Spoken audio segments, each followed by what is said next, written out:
Thanks, everyone.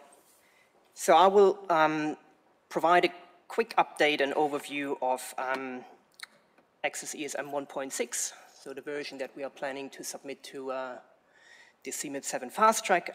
There's a number of people listed here on that slide that contributed to that effort, and apology if I missed someone.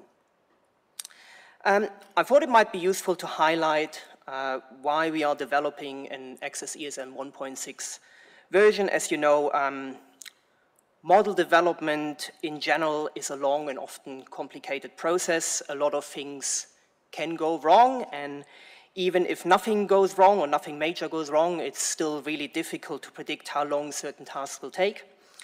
And I guess at some point it became clear that our next generation Earth system model, ACCESS-ESM3, would potentially not be ready in time for the CMIP7 fast track. And because simulations performed for the CMIP7 fast track underpin the next IPCC assessment report, AR7, it is important that we contribute to this effort with an Australian model. The timeline for the fast track is shown at the bottom of this slide here. Simulations need to be completed and published by the end of 2026. And then if you work your way back from that timeline or deadline, then you can see that we really need to have a model ready, model development finalized by the end of this year. So one of the main drivers for developing ACCESS-ESM 1.6 was to ensure that we can meet this deadline. But we also wanted to make sure that we deliver a model version that is useful to the Australian community. There is a much stronger focus on emissions-driven simulations in CMIP7, which requires a model with a fully interactive carbon cycle, and we therefore opted for an ESM version. In order to have a model version ready in time for the fast track, we had to be very mindful of the work required to get us there.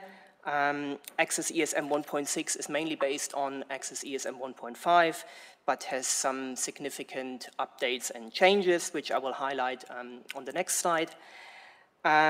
We have a prototype now running, and we started with the model tuning and evaluation, and we are hopeful to have a final ESM 1.6 version ready by the end of the year.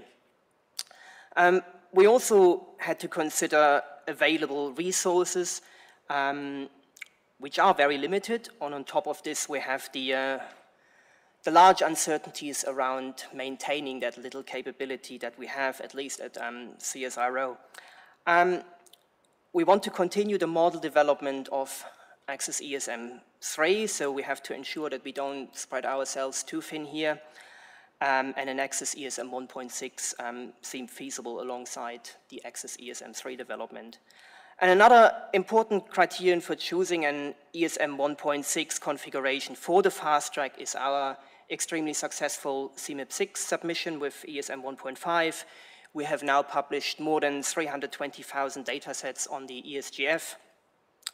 We have participated in about 10 different MIPs, and we are still contributing to new MIPs as well.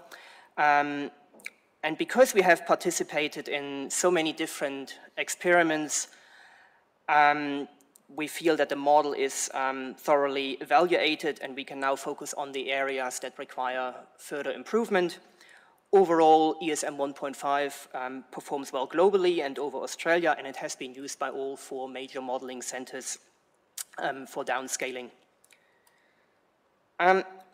This slide here lists the main changes or updates for ESM 1.6.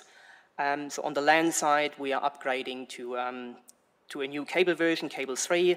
This version is currently being used in the development of ACCESS-EM3, so the atmosphere-only version that Ian presented yesterday. And on top of this, we are working on some important improvements on the land use change scheme, and I will say a little bit more about this in a minute.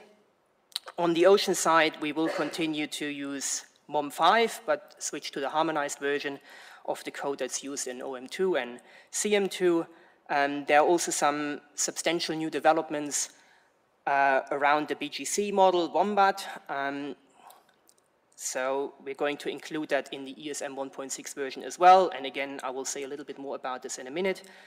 Another area that we are planning to improve is the treatment of freshwater runoff from ice sheets or ice caps, and we're currently testing the pseudo iceberg scheme that's already being used in CM2 in ESM 1.5, and I will show you some first test results here as well. There are other areas we are currently working on, mainly bug fixes. For example, some of the diagnostics from our sea ice component size 4 are incorrect, and we are aiming to either fix them in size 4.1 or switch to size 5. We are also testing the convective momentum transport scheme in the which was accidentally switched off in ESM 1.5. So we need to find out what the implications are if we switch that back on. I will now present some of the proposed changes in a bit more detail, starting with work that Rachel is leading around the evaluation of Cable 3 and building a capability that allows us to run Cable 3 offline with forcing data from ACCESS. The aim is to achieve at least similar results between the online and offline cable version, which sounds simple in theory, but it's actually quite a difficult task and something that we wanted to achieve for a very long time. Some initial results are shown here in the two plots for just one grid cell, and you can see that for latent and sensible heat shown on the left, we get good agreement between the online and offline version, but for some of the carbon-related variables shown on the right, we still see large differences, so there is still a little bit more work required here. In the next couple of slides, I will outline some improvements to our land use change scheme. In cable, the plot here shows the land carbon uptake over the historical period, as simulated by a number of Earth system models in CMIP7. The black line is an observation-based estimate, and the gray shaded areas represent some uncertainties, and you can see that most models are within that uncertainty range when it comes to the total carbon uptake over the historical period. So overall, the land is thought to be roughly neutral over that period, and you can also see that ACCESS-ESM 1.5 is a strong outlier here. And that is because we use a relatively simple land use change scheme, and our land use change flux is too small, and therefore we simulate a strong carbon sink over that historical period.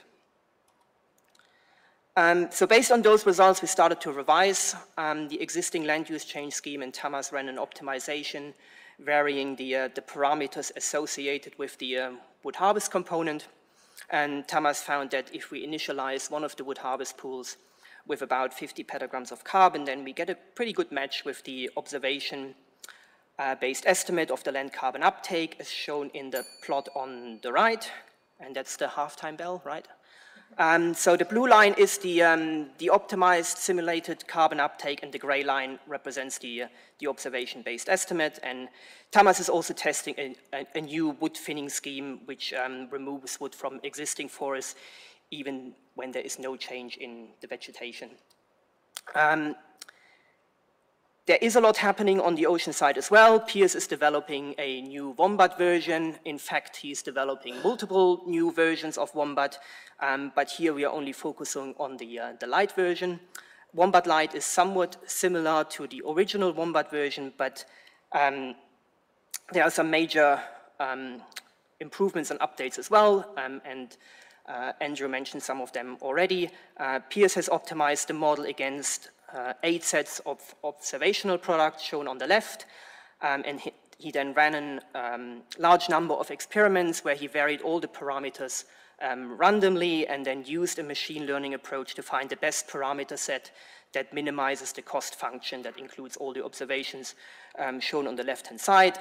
The results are really promising, and we see lots of improvements. However, as you would expect, some issues still remain, and Piers also has a talk tomorrow in the ESM working group meeting, so please come along if you would like to know more about the optimization in Wombat. So Piers experiments and evaluation were performed with the ocean-only version, ACCESS-OM2, and then Matt has included the new Wombat Light version with the optimized parameters in an ACCESS-ESM 1.6 prototype, and ran some initial tests as well, and applied some further tuning based on the results that he got. with the fully coupled model. And so what you can see here on the slide are two fields, primary productivity on the top and the CO2 flux at the bottom. On the left, you have ACCESS-ESM 1.5, in the middle, ACCESS-ESM 1.6, and then on the right, the observations. So for productivity, we generally see big improvements. At the global scale, productivity is somewhat higher than in ESM 1.5, but in line with the observations. It's too high in the equatorial Pacific, so there is some more tuning required, and the largest improvements we really see along the coastlines, because we now include nutrients in the runoff as well. The distribution of the CO2 flux has also improved, especially in the Southern Ocean and the North Atlantic, but we also need to be mindful that those results might still change during the spin-up period. Another area that we plan to improve is the distribution of freshwater runoff from ice sheets.